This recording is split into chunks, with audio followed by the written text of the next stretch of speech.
ఎల్లప్పుడూ ఏ ఇంటిలో అయితే దీపారాధన చేసి ఉంటుందో ఆ ఇంటిలో లక్ష్మీదేవత కొలువై ఉంటుందని మన శాస్త్రాలు చెబుతున్నాయి. దీపారాధన చేయని ఇల్లును జీవం లేని ఇంటిగా పరిగణిస్తారు. ప్రతిరోజు ఉదయం ఇంటిని శుభ్రపరచుకొని దీపారాధన చేయడం వల్ల రోజంతా ఎంతో ప్రశాంతంగా గడుస్తుంది.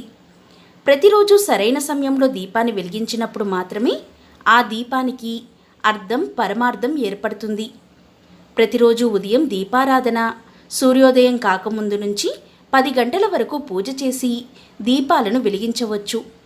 ఈ సమయంలో దీపాలను వెలిగించడానికి వీలు కాని వారు మనసులో ఇష్టదైవాన్ని వేడుకోవడం ద్వారా శుభం కలుగుతుంది. అలాగే సాయంత్రం కూడా ఇంటిని శుభ్రపరచుకొని 5 గంటల సమయం నుంచి 6 గంటల సమయంలోపు దీపాలను వెలిగించాలి. ఈ సమయంలో దీపాలను వెలిగించడం ద్వారా మనం కోరుకున్న కోరికలు నెరవేరుతాయి.